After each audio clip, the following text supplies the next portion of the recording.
לא הייתי, אמרתי לך, אני לא שוכחת את כל התהליך, רק לשידוך.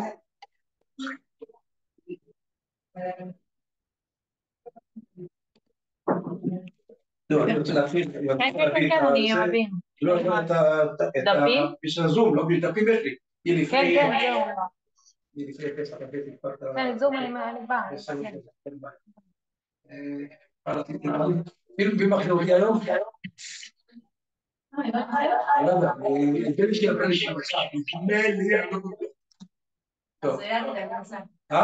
אני אדבר עם שירה. חייב להגיד, אני צריך להכין אותי לעוז וגאוני, אבל יש לי שיעור ב-11:15 בעוז וגאוני. טוב. רגע.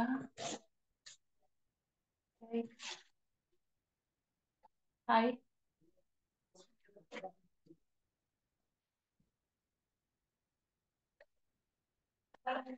Recording in progress.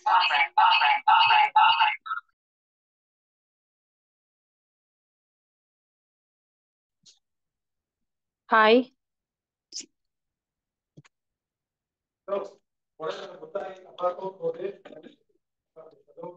ברקע שהיו כמה וכמה שמחות, הולכות רבות, כל הסופות מגיעים בעניינים שונים, ונמשיך לברך זה את זה בשמחות.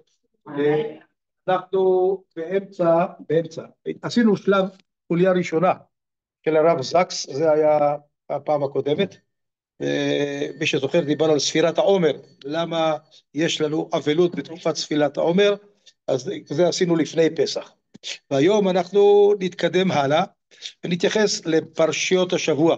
כפי שאמרנו, הרב זקס דמות מיוחדת שהלכה לעולמה לפני לא הרבה זמן, לפני 3 שנים, יותר, ב-2020, אז לפני עוד מעט 5 שנים. באמת היה הוגה דעות, היה הרב הראשי של בריטניה, לורד במושגים של בריטניה, זה חשוב. היה אדם מיוחד עם משפחה יהודית אורתודוקסית, למד ולימד גם במוסדות נוצריים, עשה רבנות, היה תלמיד של הרב נחום רבינוביץ' שהיה אחר כך ראש הישיבה במעלה אדומים. המיוחד בו באמת אדם רחב אופק, באמת פתח, קרא, ראה, למד, פגש גם ככה הרבה אנשים בכל מעגלי האנושות, לא רק, היה לו הרבה מאוד שיח בין דתי, במיוחד עם נוצרים, אבל גם עם מוסלמים. הרצון היה באמת, כפי שהוא חוזר על זה בווריאציות שונות, בכל ספריו, באמת בשנים האחרונות פתאום הוא היה דמות די אנונימית, לא בוקרת לפחות בציבוריות הישראלית, אבל עשו סדרה של תרגומים לספרים שונים שהוא כתב, ובאמת יש לו התנסחות מאוד, ברם הוא כתב במקור באנגלית, אבל התרגומים מאוד מוצלחים, ובמיוחד יש צור ארליך, בחור מעופרה שהוא בעצמו איש כתיבה, משורר, אז גם התרגום שלו מאוד מאוד משובח, ולכן באמת אפשר ליהנות מן הכתיבה היפה והמיוחדת של הרב זקס. אז הרב יונתן זקס באמת כתב כמה וכמה ספרים, בין השאר יש לו 2 ספרים, ספר אחד שהתפצל ל2, שנקרא שיח ושיג על פרשיות השבוע. בתוכו הבאתי הפעם משהו קטן, נוגע לפרשיות השבוע שלנו, באמת כרגיל האתגר הוא למצוא מתוך ים גדול של דברים, להוציא את הפנינים שככה נוכל להספיק לעשות, מצד אחד להתרשם בשיעור אחד, משהו לטעום מן הדברים בלי להתפרס, מצד שני שיהיו לנו דברים שעומדים בפני עצמם ועומדים על הרגליים שלהם.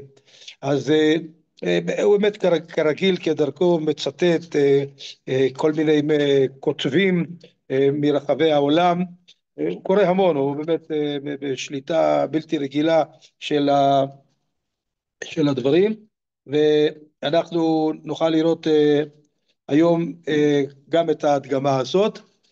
ברוך השם, בוקר טוב, בבקשה. הנה, זהו, לא זכרתי אם אמרת לי שאת נוסעת או לא, נכון? היה משהו לא?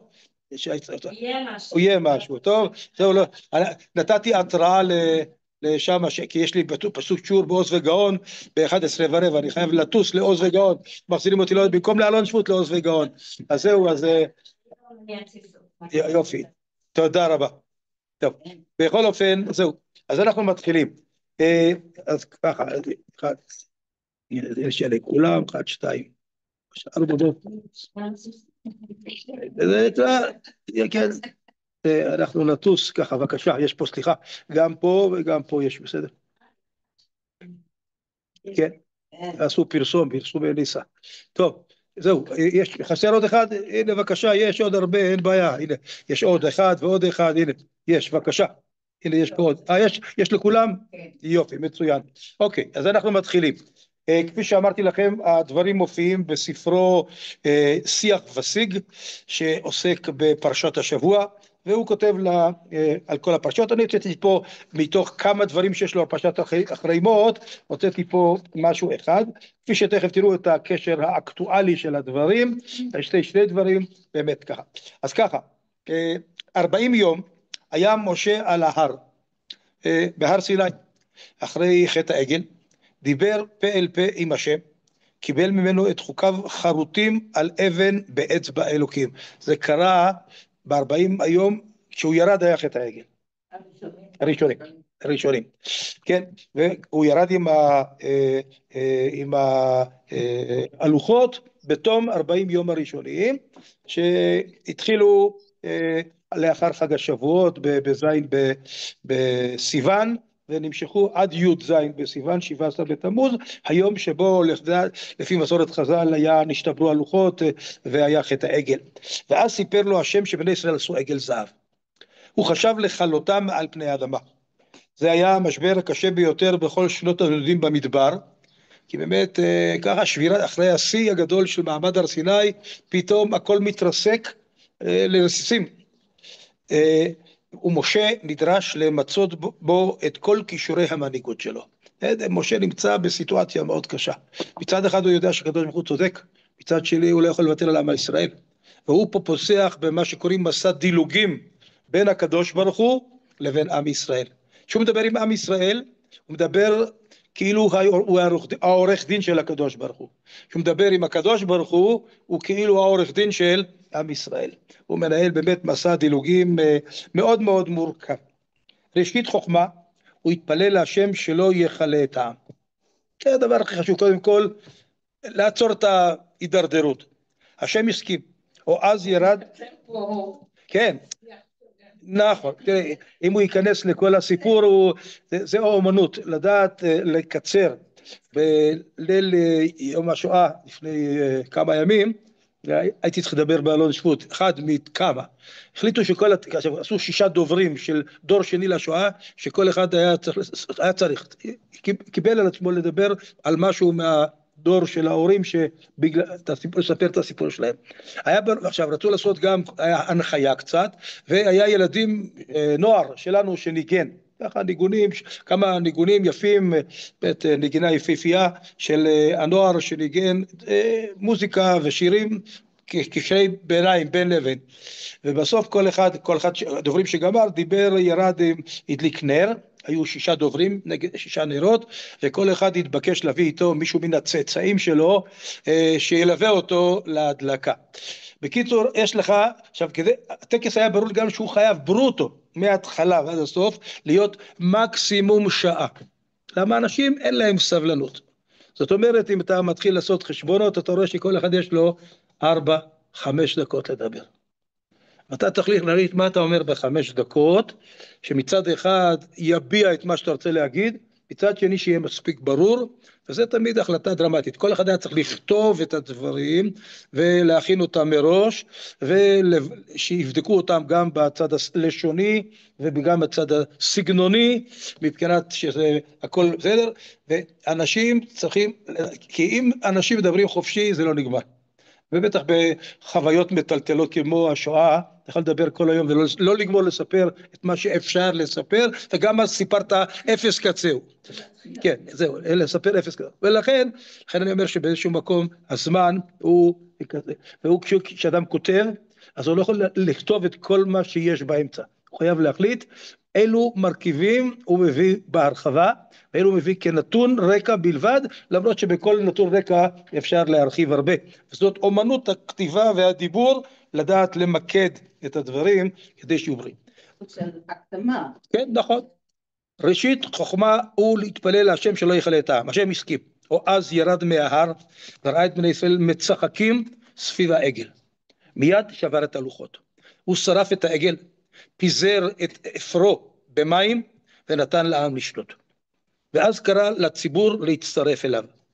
הלוויים נענו לקריאה ויצאו למסע עונשים שבו נהרגו 3,000 איש. לאחר מכן שב משה ועלה על ההר והתפלל 40 יום ו40 לילה. אני רק אומר פה שאי אפשר לבקש כשיש טעות ויש תקלה קשה רחמים על מישהו שנכשל בלי לעשות איזשהו מעשה של תיקון. ולכן גם שבירת הלוחות וגם המאבק ב3,000 עובדי העגל הבולטים וגם כל אותם דברים שמשה רבינו עושה, הוא עושה כדי שיהיה לו לגיטימציה לבוא לבקש מחילה או דחיית העונש או משהו כזה. אתה לא יכול לעשות דברים קשים ולבקש בקשות בלי שעשית שום דבר של תיקון. ולכן כל הפעולות הללו. בסופם נשאר על ההר עם אלוהים לעוד 40 יום וכתב לוחות חדשים, וגם פה הוא מאוד מקצר. לבסוף ירד מההר בי' בתשרי, שזה היה יום הכיפורים, ומאז יש לנו את יום הכיפורים כיום של מחילה וסליחה, ובידו הלוחות השניים. גם פה הוא מאוד מקצר.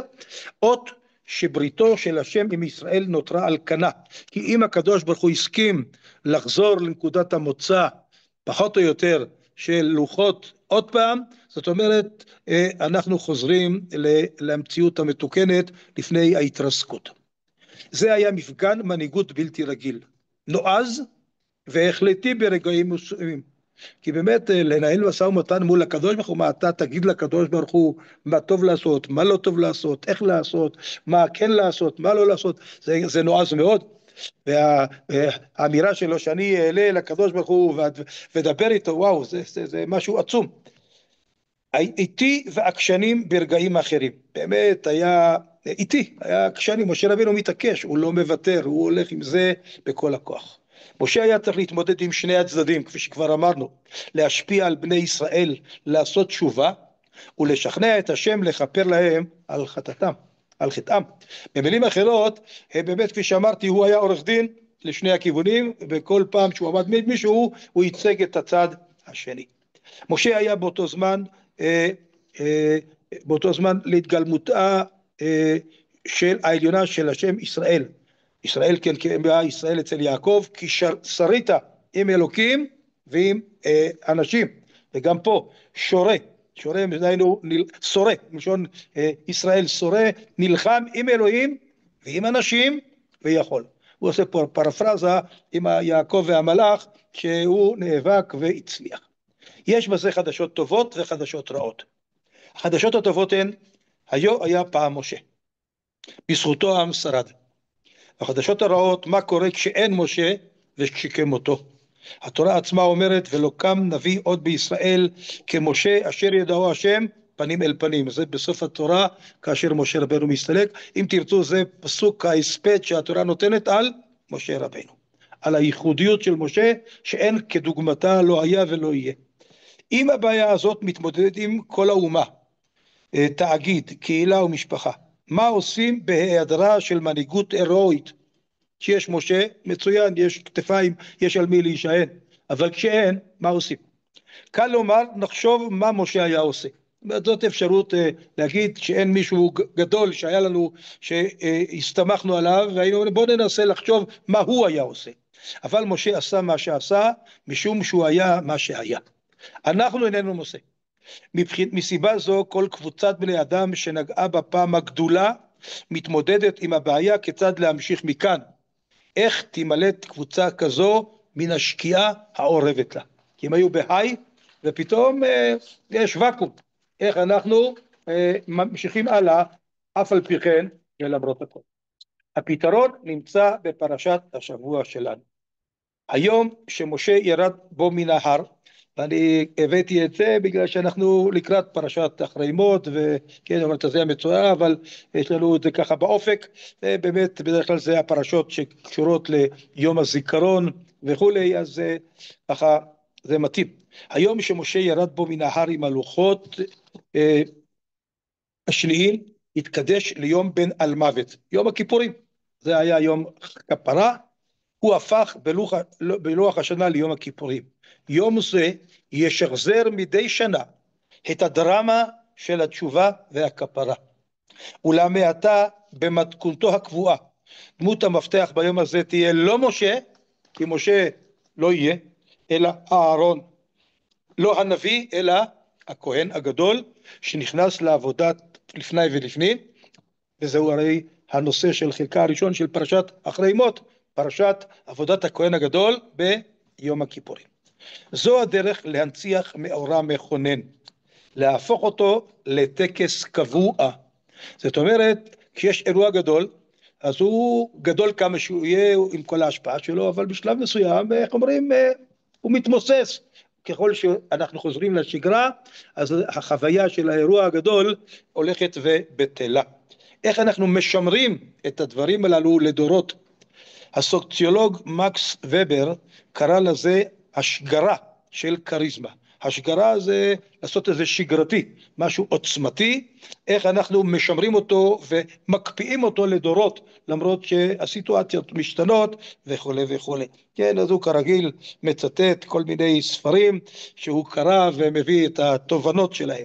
רגע של פעם ולא עוד, כמו יום הכיפורים הראשון שמשה יורד מן ההר וזוכה לישועה, נעשה לטקס שפועם עוד ועוד. כניסוחו של ג'יימס מקרגור, כן, ברנס ביצירתו הקלאסית, מנהיגות. המעשה המנהיגותי, המוחש, שאורך חייו הוא הרב ביותר, הוא יצירת מוסד, אומה, תנועה, חברתית, מפלגתית, מפלגה פוליטית, ביוקרטיה, הממשיך לקיים מנהיגות מוסרית ולקדם שינוי חברתי חיוני גם זמן רב לאחר שהמנהיגים שיצרו אותו הלכו ואינם. שוב ציטוט מתוך ספר שהוא קרא, והוא מביא פה איזה שורה אחת ממנו. זאת אומרת, יש לנו הרבה פעמים אנשים גדולים שכשבחייהם עשו דברים עצומים, אבל כשהם הסתלקו, אז יחד עם הסתלקותם, כל המפעל וכל המסרים שלהם נעלמים יחד איתם. החוכמה היא איך אנחנו משמרים את הרעיון, את האידיאולוגיה שהוא הצליח ליצור, וזה מחייב ליצור איזושהי מסגרת, כפי שהוא אמר, איזה מוסד, איזה מסגרת, איזה תנועה, איזה משהו שימשיכו הלאה לבטא את הרעיון הזה. בכמה מדרשי אגדה מתוארים ניסיונותיהם של התנאים למצוא פסוק שהוא כלל גדול בתורה, העיקרון המכונן שלה. זאת אומרת, אנחנו מחפשים משהו שאם אתה רוצה להגיד מה התמצית של היהדות, זהו, אתה מסביר. כי הרבה פעמים אתה צריך, כפי שאנחנו מכירים, דיברנו על זה פעם, שדיברנו על הלל. גר רצה שילמדו אותו את כל התורה על רגל אחת. זאת אומרת, להגיד לו משהו תמציתי, שיהיה הדבר הכי מבטא של העניין. במקום אחד, רבי עקיבא... גם בפרקי אבות הוא היה אומר... נכון.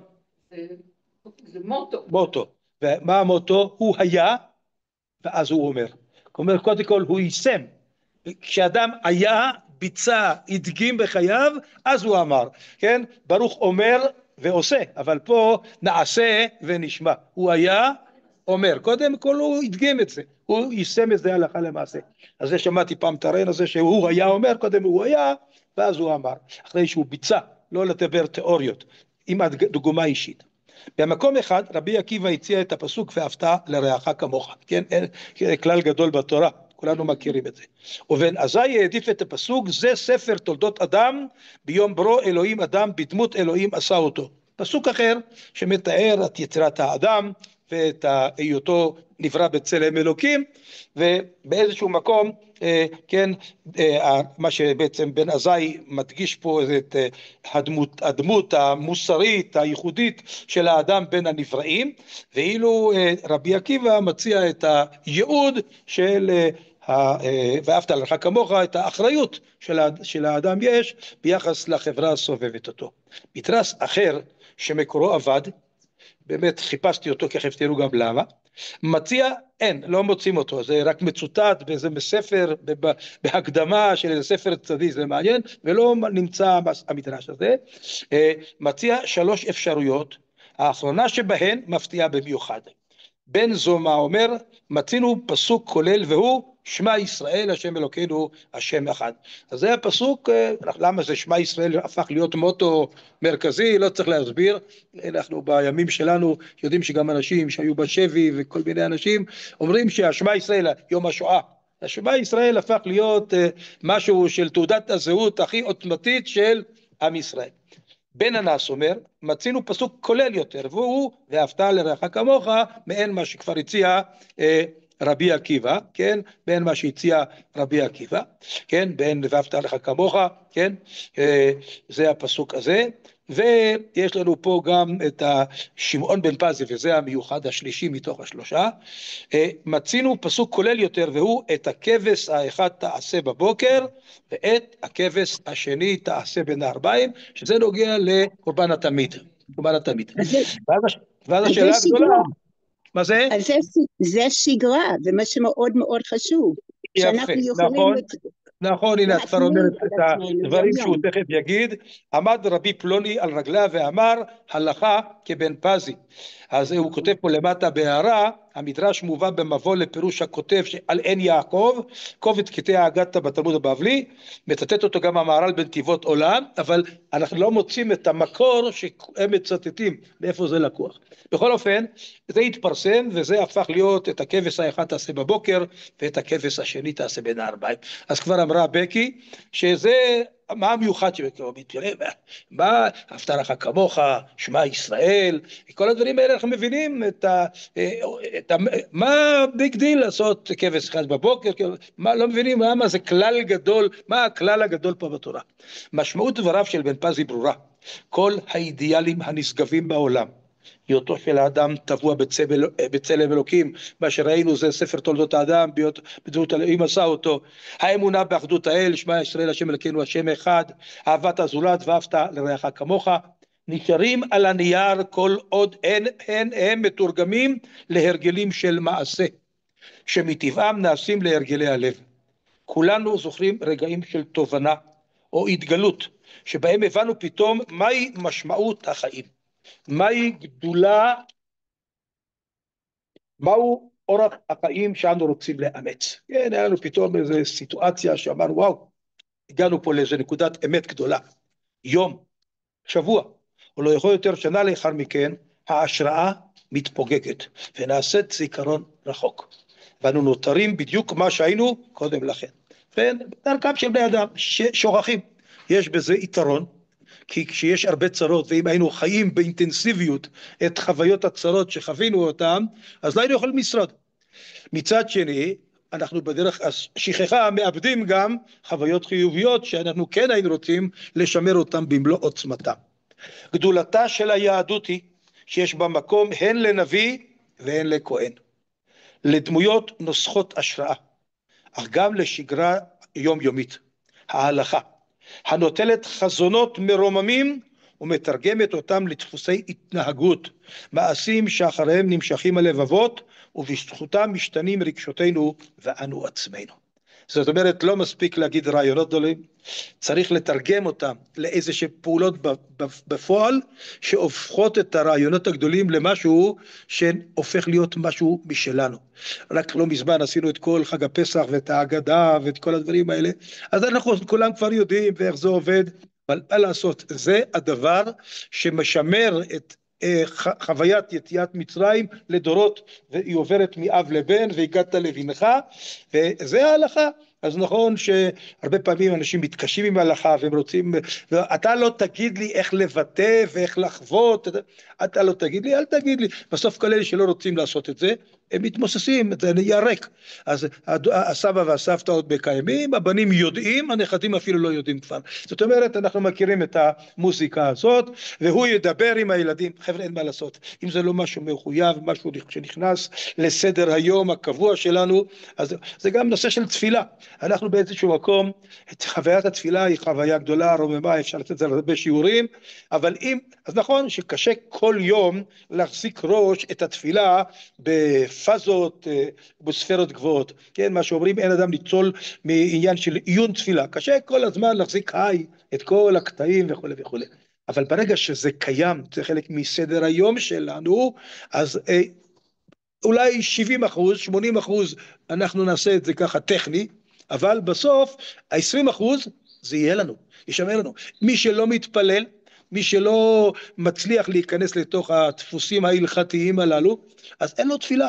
ואם אין לו תפילה, אז אין לו גם את ה-20% האלה, וזה גם לא יעבור הלאה.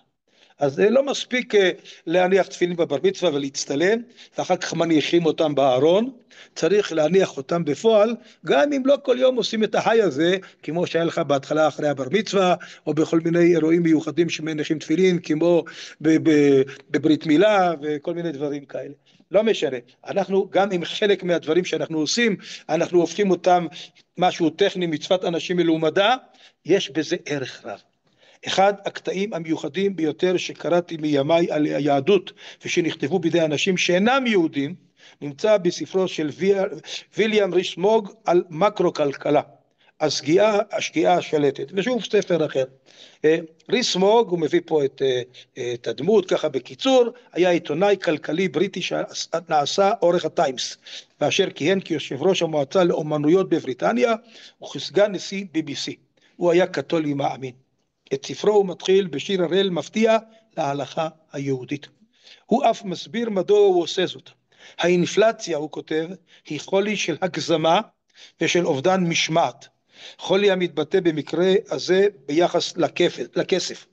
המייחד את היהדות לדבריו הוא המערכת המשפטית שלה, ההלכה. מבקרים נוצרים תיארו אותה כיבשושית ונוגדנית. יבשושית, יבשה, נוגדנית, נודניקית אם תרצו, מתעסקת עם נקודות קטנות ומבלבלת את המוח. אך הם טעו.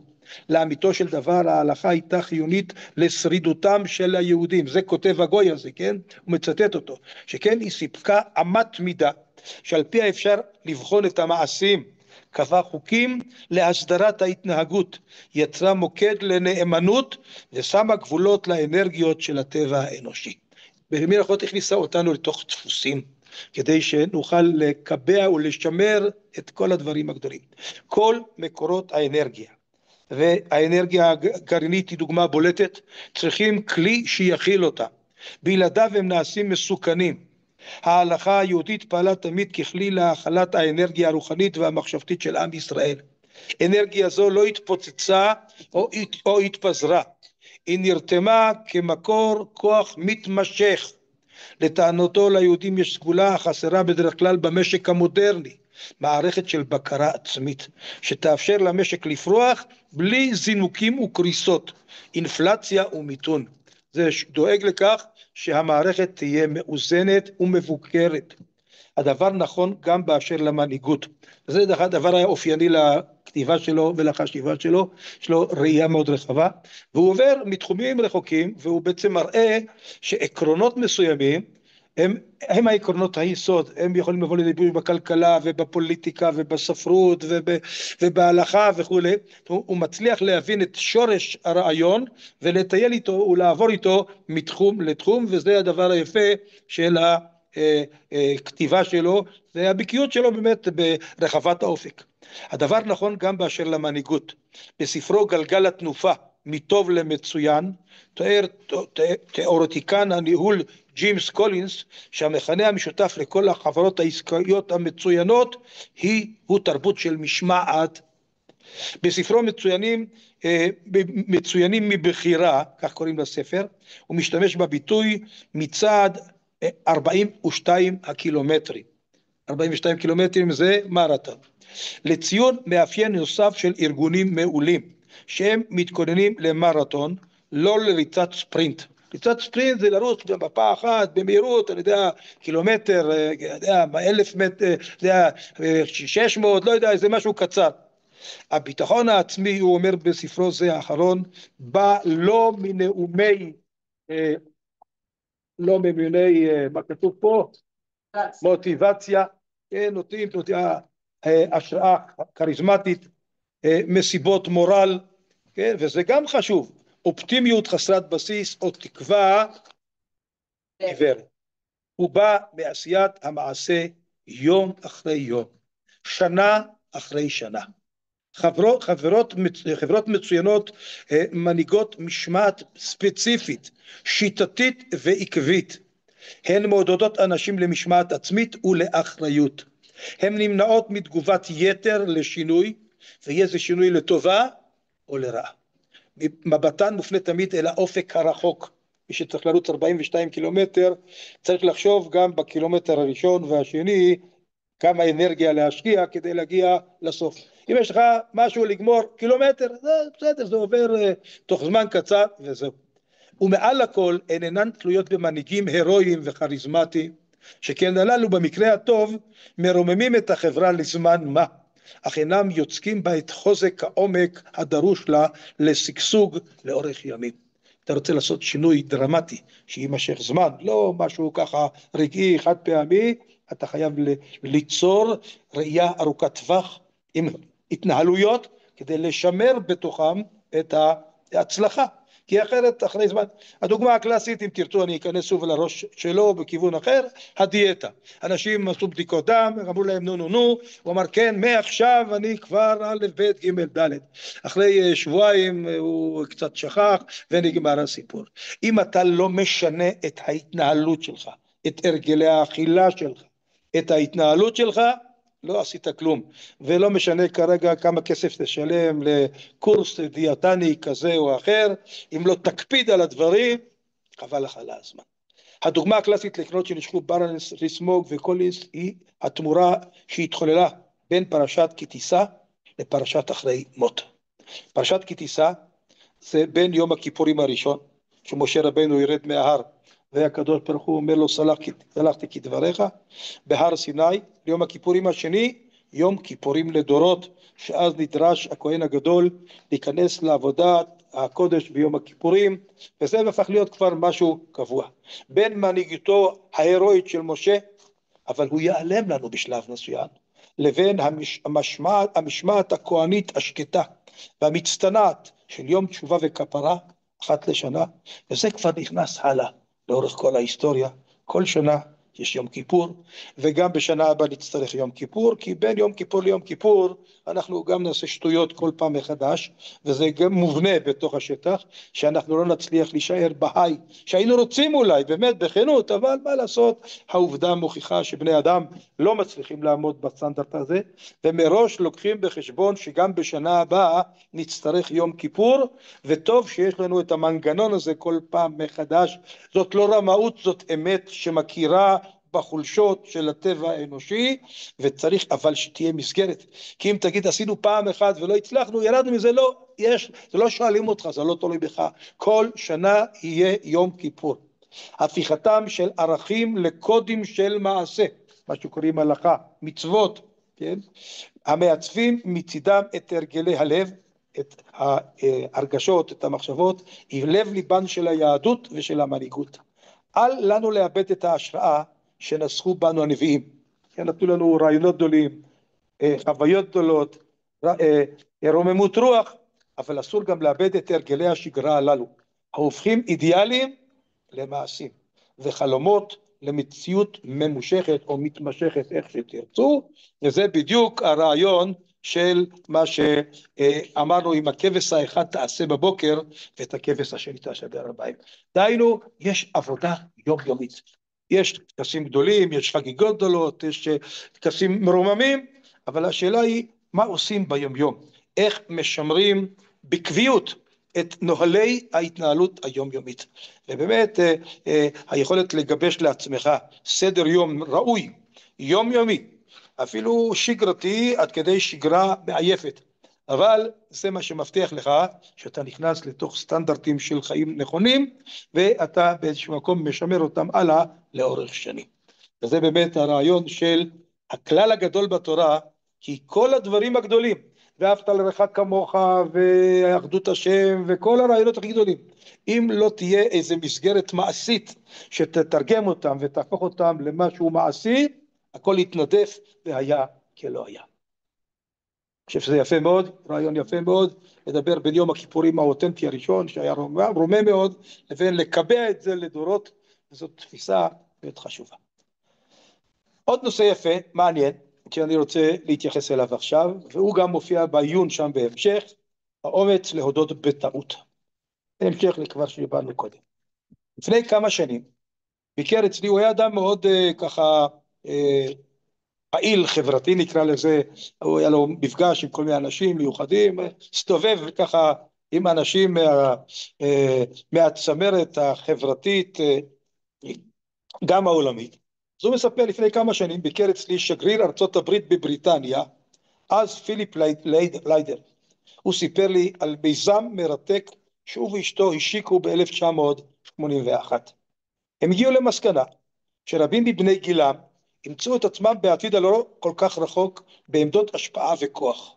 כן, כי הם חבורה מובילה, כל אחד בתפקידיו הבכירים, ושיהיה איפה מועיל ויצירתי לקיים לעתים מסומנות מפגשים שבהם יחלקו רעיונות, יאזינו להרצאות וירקמו חברויות, ויחד יחשבו על האתגרים שיעמדו בפניהם בשנים הבאות. זאת אומרת, לנצל את הידע ואת ההשפעה שכל אחד עסוק בה, כדי ליצור איזה מין הזנה הדדית שביחד יצליחו לעשות, כמו זה היום, סיעור מוחות, הם יחד חושבים בשביל להגיע לכל מיני תובנות, ולהעשיר זה את זה ולשבח את הפעילות של כל אחד ואחד. כך הם יצרו את מה שהם כינו סוף שבוע רנסנס, מפגשים המוסיפים ומתקיימים עד עצם היום הזה. במפגשים הללו, כך סיפר לי, הבחינו הוא ואשתו שהמשתתפים, כולם אנשים מוכשרים במיוחד, התקשו כולם בדבר אחד, להודות בכך שעשו טעויות. יש לכם את זה עכשיו בצורה מאוד יפה, בכל התחקירים ובכל הסיפורים וכו'. כן, אני תמיד אומר, יש על זה פשוט משהו חוקי, שבני אדם מתווכחים, ובסוף מישהו יצא צודק במשהו, ואני התברר לא צדקתי, ומישהו אחר שאמר, אז תמיד להגיד, קל יותר להגיד, אתה צודק, מאשר להגיד, אני טעיתי. זה אותו דבר, אבל ההבדל בין אני טעיתי לאתה צודק, הוא מאוד גדול, למרות שהשורה האחרונה אותו דבר, שאלה עד כמה אתה מוכן להודות בכך שטעית, ולקחת אחריות עם כל המשתמע. קל לך להגיד שהוא צודק, ולא שאני טעיתי. בקיצור, זה הבעיה פה. בני הסוג ליידר הבינו שהדבר החשוב למנהיגי העתיד, ושיש ללמוד אותו. הדבר הזה חשוב. מנהיגים צריכים להיות מסוגלים להכיר בטעויות שלהם, להבין אותן ולדעת איך לתקנן. עלה בדעתם רעיון מבריק. בכל סוף שבוע, מאז ואילך, קצו זמן להרצאה מפי כוכב ידוע בתחום כלשהו בנושא הפדיחה הכי גדולה שלי. כן? הם השתמשו במילה האמריקנית, אתם תגידו את יותר טוב ממני. כן. זהו. שבהיותי אנגלי לא הכרתי, כן? זה כנראה ביטוי אמריקאי. בלופר הוא טעות מביכה, פשלה, פספוס, פלופ, פדיחה, כן, נכנס אין, כן. דבר שלא הייתם צריכים לעשות, ושאתם מתביישים להודות שעשיתם. זה בעצם מה שעושה לנו יום כיפור. בימי המשכן והמקדש היה היום שבו האיש הקדוש בישראל, הכהן הגדול, זה פרשת אחרי מות עבודת הכהן הגדול ביום הכיפורים, כיפר בעדו. זה גם דבר גדול, הוא מתחיל וכיפר בעדו, ובעד ביתו, ובעד כל ישראל. יש 3 סבבים של קורבנות, וגם בניסוח של הווידוי, כן, וכיפר בעדו, ובעד ביתו, ובעד כל בית ישראל. ולפני שהוא מכפר לכולם, הוא צריך קודם כל להגיד, אני טעיתי. כן. כלומר, תחילה התוודע על חטאיו שלו, וכיפר עליהם, ואז בעד ביתו, ובעד כל בית ישראל. משחרב הבית, אין לנו לא מזבח ולא שעיר המשתלח ולא כהן גדול. אבל יום הכיפורים עומד בעינו, ועמו היכולת שלנו להתוודות ולהתפלל למחילה. קל לנו הרבה יותר להודות בחטאים, בכישלונות ובטעויות, כאשר אנשים אחרים עושים כך אף הם. זאת אומרת, כשאתה לבד מוצג כאיזה שעושה פדיחות, כן, איזה לוזר, לא נעים. אבל אם כולם ביחד, נכון, נכון, אנחנו ביחד, וכולם בני אדם, כי בני אדם טועים, וזה מרכך את החוויה הלא נעימה, זה מרכך אותה, כן? אם הכהן הגדול או המתפללים לידינו בבית הכנסת יכולים להתוודות על חטאיהם, גם אנחנו יכולים. כתבתי פעם שהמעבר ביום הכיפורים הראשון בהיסטוריה, ליום הכיפורים השני, מה שדיברנו מפרשת כי תישא לפרשת אחרי מות, הראשון בהיסטוריה זה משה יורד עם הלוחות וחוד שניים, וסלחתי כזה, והשני זה כששנה אחר כך מצטווים אחרי מות בני אהרון, יש הציווי חצי שנה אחרי כן, לקיים ביום הכיפורים, כן? הוא מן המעברים הגדולים ביותר ברוחניות היהודית. יום הכיפורים הראשון, כן? היה שיאו המוצלח של מסע השתדלות, מה שקראנו בעיון הקודם שלנו, של משה למען בני ישראל לאחר חטא העגל. תהליך שהחל ב-17 בתמוז, בי' בתשרי, היום שהיה עתיד להיקבע כיום הכיפורים, ירד משה מהר סיני עם הלוחות השניים. סימן מחושה לכך שהשם חידש את בריתו עם בני ישראל. כעבור שנה כבר עמד המשכן על מכונו, יום הכיפורים עמד בסימן עבודת הקודש של אהרון הכהן, האמורה בפרשת השבוע שלנו, ויקרא ט"ז, פרשת אחרי מות. ההבדלים בשני ימי הכיפורים הללו אלה עצומים. משה פעל כנביא, אהרון תפקד ככהן. משה הלך אחר ליבו ואחר הבנתו, ולפי זה הוא החליט מה לעשות ואיך להתווכח על כל הדברים, וכן, אז אתה יכולה להגיד שמה שלא צריך לחפש טרמפ, ברוך השם גילה הגיע, אז היא תיקח אותי. כן. יופי, תודה. בכל אופן, ואילתר בהתאם לתשובותיו של הקדוש ברוך הוא. הוא החליט, הקדוש ברוך הוא אמר לו ככה, אז הוא ענה ככה, וכן הלאה. אהרון מילא במדויק את פרוטוקול הטקס, דבר דבור על הפניו. מה לעשות, איזה קורבנות להביא, באיזה שלב, מה ללבוש בכל שלב ולשלב, זה טקס קבוע מאוד. משה רבנו לא ידע מה יקרה בכל שלב, הוא היה צריך בהתאם להתפתחויות להחליט מה הוא עושה עכשיו, מה הוא אומר לעם, מה הוא אומר לקדוש ברוך הוא, שלב אחרי שלב, בשביל להגיע למטרה. תהליך הכפרה של יום הכיפורים בעבודת הכהן הגדול, והוא קבוע וידוע. משה נועד עם השם למפגש חד פעמי, מפגש לצורך מיוחד, דרמה בין שמיים לארץ.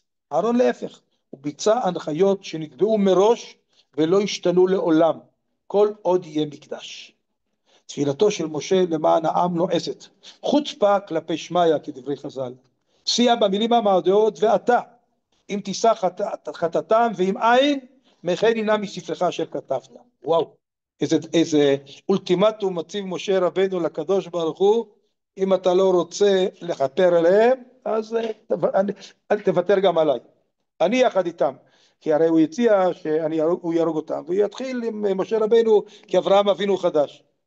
התנהגותו של אהרון לעומת זאת מצטיינת בצייתנות, בענווה ובביטוי הלב. הוא ניצח על טקס של התהרות, של התחטאות ושל כיפורים, על חטאיו ועל חטאי ביתו ועל חטאי כל העם. מעטים בתורה כולה הרגעים המתחרים בעוצמתם עם רגעי הדו-שיח בין משה לקדוש ברוך הוא אחרי חטא העגל. באמת ברמה לא רגילה. אבל כששוך רגעים אלה אנו נותרים עם השאלה איך נשיג מחילה. אנו שכבר אין לנו משה ואין לנו נביאים ואין לנו גישה ישירה לאלוהים. רגעים גדולים משנים את ההיסטוריה, אבל מה שמשנה אותנו, את בני האדם, הוא ההרגל האפור של עשיית מעשים מסוימים שוב ושוב, עד שהם מחדשים מעגלים עצביים במוחנו ומשנים לנו את הרגלי הלב. אנו מעוצבים בידי טקסי השגרה שלנו. אם אנחנו חוזרים עוד פעם ועוד פעם ועוד פעם משהו, זה הופך להיות חלק מן היום יום וההוויה שלנו, וזה מה שכבר אמרנו קודם, את הכבש האחד תעשה בבוקר, ואת הכבש השני תעשה בין הערביים. היום יום הקבוע. ועוד דבר, התמקחותו של משה עם השם לא השרתה בפני עצמה רוח תשובה על העם. גם לא סדרת המעשים הדרמטיים שעשה לרגלי ההר ושהמחישו לעם את אשמתו. הוא שבר את הלוחות, הוא טחן את העגל, הוא השקע את העם במים עם אבקת הזהב שהוא עשה. מזכיר לנו קצת את שתיית שתותה, אבל אין לנו שום סימן לכך שהעם הפנים מעשיו של אהרון שונים. יש בהם וידוי, כפרה וחיפוש אחר התארות רוחנות. יש בהם הודאה כנה בחטאים של העם ובכישלונותיו, וראשית כל בחטאיו של הכהן הגדול עצמו. יום כיפור, צריך גם את זה וגם נכון, אבל מה לעשות שעל הדבר השני אנחנו יכולים לנסות להשתדל. את הדבר ראשון לספק לנו משה רבנו, או לספק לנו מישהו שעשה לנו את הדרמות הגדולות הללו, זה לא בידינו. אם זביקה לנו הקדוש ברוך הוא והפיל לנו לדורנו אנשים גדולים שיעשו את זה, וואו, זכינו. ואם לא, אז יש אפשרות או להרים ידיים ולהתמוסס, או להגיד רבותיי, יש לנו מה שאנחנו יכולים לעשות, וזה לא פותר אותנו. זה כמו שדיברנו גם הרבה מאוד ביום השואה, ואמרנו, מאוד חידדתי את זה השנה, את הנושא הזה, כולם מדברים על מה שקרה עם שורדי השואה עד 45, עד השחרור. אבל האמת היא שהשואה מבחינתם לא נגמרה ביום השחרור. התחיל אצלהם מאבק עצום עד יומם האחרון, עם כל הטראומות, עם כל החוויות, עם כל הצורך לבנות הכל מחדש. העולם כולו היה חרב, ודאי עם ישראל, ארץ ישראל, היה צורך לקום, להקים משפחות, לבנות מדינה, וכל זה בלי ביטוח לאומי, ובלי הפסיכולוגים, ובלי העובדים הסוציאליים, ובלי רנטות, ובלי כל מיני סיפורים כאלה ואחרים. היה צריך לקום ולעשות מעשה, והעוצמות הרוחניות, הצורך בלהשקיע בעוצמות רוחניות לא הסתיימו במהלך השואה, שבוודאי היה בהם עוצמות בלתי רגילות, אלא לא פחות מכך, אני אומר בפירוש, אחרי שהתרסקת וחזרת לבד מכל המשפחה, ולחזור לפה ולהגיע פה לארץ החרבה, ושוב להילחם על הכל ולבנות את הכל במסירות עם אפס יכולות. הלכתם קצון לטבע. כן, קצון לטבח, או סבונים, או איך שאתם תרצו. כן, בטח. זלזלו וכו' וכו', סיפור שלם. והם, למרות הכל, הם בנו את המדינה בסופו של יום, הם יצרו אותה. עם כל הכבוד לתנועה הקיבוצית שבאמת הובילה, והיה בה איזה מין משהו דרמטי, אבל בלי המוני החיילים היומיומיים הפשוטים, שהעמיסו על גבם את כל הדברים האלה, אין מישהו אחר. יום כיפור על עבודתו במקדש ועל תפילותינו בימיו, תפילותיו בימינו, ועל שלוחותיהם המגיעות אל התפילה, תפילות ברוב ימות השנה. הדוגמה הקלאסית, ואמרתי לכם בזמנו, דיברנו על זה, תפילת עלינו לשבח, שביום כיפור היא מגיעה לשיא, אבל היא עברה דירה מהפתיח למלכויות בראש השנה, ליום יום מסוף כל תפילה, שחרית, מנחה וערבית, אומרים עלינו לשבח. המקור של זה לא היה בסוף כל תפילה, זה עבר בימי הביניים לסופה של התפילה שלנו, ובסוף ימי הביניים עבר לתפילה שלנו, והפך להיות תפילות התחנון והווידוי של ימי החול, ותפילות הסליחות. כל זה יוצר תרבות שבה אנשים אינם בושים, ואינם נבוכים לומר, כשלתי, חטאתי, טעיתי. כן, אשמנו, בגדנו, גזלנו, מה שאנחנו אומרים כל יום בתחנון. את זה ממש אנחנו עושים ברשימות הווידוי האלף ביתיות, הרשימה שמתחילה, כן, הארוכה, כן, שנותרה, שמתחילה, ואשמנו, בגדנו, הנאמרת גם בימות החול, והווידוי הארוך השמור ביום הכיפורים בלבד, המתחיל על חטא שחטאנו לפניך, וזה הולך לפי האלף בית, אם לא שמתם לב, משהו סטטי. וזה באיזשהו מקום הפך להיות איזשהו משהו שהוא הבסיס. צדק פיליפ ליידר, היכולת להודות בטעויות היא סגולה יקרת המציאות. אנחנו עושים רציונליזציה, אנחנו מוצאים צידוקים, אנחנו מתכחשים, אנחנו מאשימים אחרים. בשנים האחרונות הופיעו כמה ספרי עיון מרתקים בנושא זה, בהם ספרו של מתיו זייד, החשיבה של הקופסה השחורה. מדוע רוב האנשים אינם לומדים לעולם מהטעויות שלהם, אבל מיעוטם כן.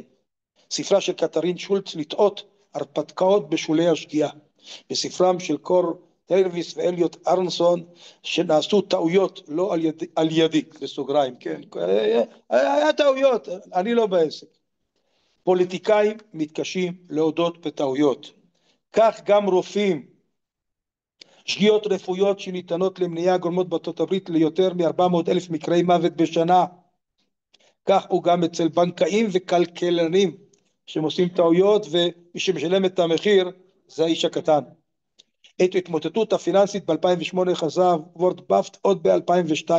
היא התחוללה למרות עשרות שהשמיעו כמה וכמה מומחים כי היקף המשכנתאות ומינוף החובות אינם בני קיימא. צוורביס וארונסון מספרים סיפור דומה על המשטרה, שמי שהתבייתה על חשוד היא נוטה שלא להכיר בראיות לחפותו. זה מה שאנחנו מכירים גם היום. שמו עליו איקס וזהו זה, ועכשיו לך תוכיח שהם לא. ועוד ועוד. לאסטרטגיות ההימנעות אין כמעט סוף. אנשים אומרים זו לא הייתה טעות, או בהתחשב בנסיבות לא יכולתי לפעול טוב יותר, או זו הייתה רק טעות קטנה, או זה היה בלתי נמנע בהתחשב במה שידעתי בזמן אמת, או מישהו אחר אשם. סיפקו לנו עובדות שגויות, קיבלנו ייעוץ רע, וכך אנשים מתקרבנים, הופכים את עצמם לקורבנות, משקרים לאחרים ומרמים את עצמם. יש לנו יכולת כמעט בלתי מוגבלת לפרש את העובדות באופן שיוציא אותנו זכאים בעיני עצמנו. כמאמר חז"ל בעניין דיני טומאה וטהרה, כל הנגעים אדם רואה חוץ מנגעי עצמו. אז זה הלכה, אבל יש בה אמירה פילוסופית עמוקה מאוד. בבית המשפט של הערכה העצמית, אנחנו הסנגורים המוצלחים ביותר של עצמנו. נדירים הם האנשים שיש להם אומץ לומר, כמו הכהן הגדול, כן, לא, כן, לאחר תוכחת, מה זה? כן, לאחר תוכחת נתן הנביא על מעשו בבת שבע אוריה, כן, שהוא אומר, כן, יש פה איזו תקלה. בכל אופן, הוא אמר חטאתי. דוד אומר חטאתי להשם. היהדות עוזרת לנו, כן, האמירה של חטאתי להשם. יהדות עוזרת לנו להודות בטעויותינו בשלוש דרכים. אחת היא הידיעה שהוא דורש מאיתנו שלא נחטא אף פעם. אפשר לחטוא, לתת לגיטימציה לעובדה שאנחנו חוטאים. הוא יודע מראש שבני אדם יחטאו, ושהוא יטעה בשימוש נכון במתת החופש, הוא יעשה טעויות. מה הוא דורש מאיתנו? שנכיר בטעויות שלנו ושנלמד מהם. נודה בהם ונחליט בכל ליבנו שלא לחזור עליהם. הדבר השני, כן, היא ההבחנה הברורה שמבחינה היהדות בין החוטא לבין החטא. מעשה בלי, כן, החוטא הוא, יש חטא, שהמעשה היה טעות, אבל אנחנו לא מאבדים את האמון במי שעשה אותו. יש עושה, יש בן אדם, הוא יכול לטעות, אבל הוא נשאר בן אדם הוגן, כן? וכמו הרבה פעמים תלמידים שמקבלים ציון גרוע. אז בסדר, זה אומר שבחומר הספציפי הזה לא ידעת טוב סעוות, זה לא אומר שאתה טמבל, זה לא אומר שאתה לא מסוגל, זה לא אומר שאתה לא אדם גדול, אתה יכול להיות אדם טוב, אתה הייתי, אז זה לא ידעת טוב 100% סעוות. שמזהים את הדעות בבן אדם. נכון, ובעצם זה לא סתור, נכון. נכון. כן, אפשר להתווכח עם הדעות, האדם יכול להיות בעל תכונות טובות ויש לו את המקום שלו. שלישית, העילה שיום הכיפורים מקרין על כל ימות השנה. הוא עושה לנו, כן, ליצור לנו תרבות של כנות, שבה איננו מתביישים להודות ברעות שעשינו. מבחינה טכנית יום הכיפורים מתמקד בחטאים שבין אדם למקום. תבדקו בווידוי, אשמנו וכו' ועל חטא, מעלה שרוב החטאים שאנחנו מתוודים עליהם הם בין אדם לחברו. כן, שפגענו, שכן, אין כמעט, אין שם משהו שנוגע על, כן, שלא שמענו שבת, או אין שם שלא עשינו, אני יודע, שאכלנו, יש שם בעיקר דברים בין אדם לחברו, כן. מה שגילה פיליפ ליידר בקרב עמיתיו המצלחנים, הפנים היהדות, שאנו רואים את הטובים ביותר מודים, שגם הם עושים טעויות, זה משפיע על כולנו. היהודי הראשון שהודה בטעות הוא יהודה, שכמעט גרם לקלתו שתיפגע בשל חשד שזנתה. שהבין מה קרה באמת ומה חלקו בדבר, אמר, כן, צדקה ממני. אני, כן, אין הוא רק, כן, אם כך, ארץ צירוף מקרי של השם יהודה, בא מאותו שורש שבא הודאה, יהודה והודאה. בתוך שמנו כולנו היהודים, הנקרא בשמו של האיש שאמר, יש לנו אומץ להודות בחטאים. ביקורת עצמית וכולי, הם עניין של גדלות רוח, יכולים לבדף את חיים. לא יודע מה קרה שם שהשתבש העמוד האחרון, שלחתי אותו באותו פורמט, לא יודע, בהדפסה. גדלו, קצתו, ואז לא נכנס כל השורה. לא יודע למה זה קרה, אני שלחתי את זה בסדר, אבל לא נורא. הבנו את הרעיון, וזה הדבר הכי חשוב, הבנו את הרעיון, וזה הכי חשוב. אני חושב שהוא עושה פה עבודה יפהפייה, באמת סביב הנושא הזה של ההבדל בין ריצת ספרינט למרתון, ובין נושא של יום כיפור הראשון ליום הכיפורים השני והלאה, באמת להבין את היכולת להתמודד עם כישלון, ולא לפחד מהדברים הללו. זהו. בעזרת השם, בשבוע הבא, עוד לא שלחתי להם, אז אני אעשה היום בלי נדר, יש יהודי שנקרא אברהם קריב, יהודי מאוד מעניין, שהיה ביסודו אדם לא שומר מצוות ככה, והוא חזר בתשובה, ואיש בעל כישרון ספרותי בלתי רגיל, ועם חדירה, והוא עסק הרבה גם בתנ"ך, אז הוא שילב בין דיון מעמיק בתנ"ך, ועם רגישה ספרותית מעניינת. אז אני אביא לכם בעזרת השם בפעם הבאה שני דברים משלו, יש לו כמה ספרים, אני מתכוון לספר, מתוך הספר של 7 עמודי התנ"ך, ספר שפעם היה ככה מאוד פורסם, חנן פורת ראה את חשיבותו והוציא אותו במהדורה מחודשת אחרי שהוא עזל מן השוק, יש עוד את המהדורה הראשונה, בכל אופן אביא לכם שני דברים מעניינים משלו, ושהם ייתנו לנו חשיבה על דברים שחלקם כבר דיברנו עליהם בכמה הקשרים, וחלק משהו חדש, שהוא יהיה כלי לימודי מעניין גם בשבילכם, שבוע הבא.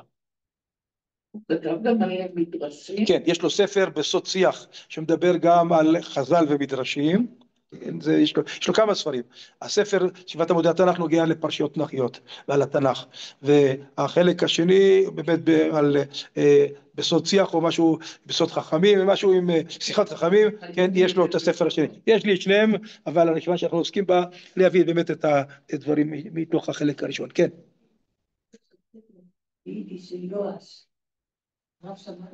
מי? יואש? הוא תרגם את כל התנ"ך ליידיש. טוב, לא מכיר. כן? הוא היה מחבר דבר סבור ספרים. ובין השאר יחבר, חשבתי לעצמי, זה עבודה מקבלת. נכון. אז גם כידוע, ספרים שאנשים כותבים, צריך מזל שהם יתפרסמו. ספר יכול להיות עצום, להיתקע שנים בגניזה, ופתאום יבוא יום, הוא יהפוך רב מכר. מעניין מי כתב את הצבע או אין. זו שאלה טובה. אבל זה אני חושב שיודעים. זה אני חושב שיודעים. תפתחי ויקיפדיה, כל מה שאתם לא יודעים, תפתחו ויקיפדיה. מאוד פשוט, מאוד פשוט. תשאלו תכתבו את השאלה, תכתבי מי, לא ויקיפדיה, יכול להיות בגוגל, תכתבו מי כתב את צ'נה ורנה, הוא יגיד לך. ואם יש כמה תשובות, הוא יביא לך את כל התשובות שמסתובבים בשטח. טוב, להתראות. אני מצטער שאני בורח מהר. שעה? מה כתוב? הנה, אתם רואים. אז יש, כתוב כבר. כן, הוא יכתוב לך שם בטח. מי זה, מה זה, מו זה. אז הוא בטח. הנה, יש לך כבר הסבר. אתה לא אמרת לך. כל שאלה. אתם לא יודעים בדיוק איך מחליפים גלגל, כל דבר שאתם לא יודעים, תשאלו בוויקיפדיה, הכל כתוב. כן, הכל. כן, אבל אם אתה רוצה, יודעים זה כשאתה לא יכול לעשות לבד, אבל אם אתה יכול לעשות לבד, אתה יכול, ולא רק לא יודע איך, אתה תשאל את הוויקיפדיה והוא יגיד לך. יום טוב, בשורות טובות. יום טוב, בשורות טובות. יום עצמאות שמח. להתראות גם לכם, שנשמע בשורות טובות מכולם. אמן, אמן. לא, זה הטלפון של המשרד, בשביל שגם אנשים יוכלו להצטרף בזום. יאללה, נסענו. להתראות, יום טוב. תודה רבה. דברים יפים אצלו, יש לו דברים יפים,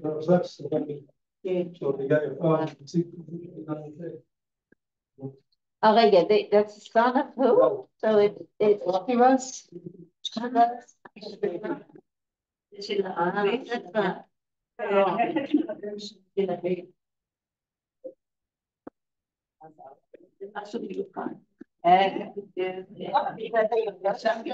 My first name.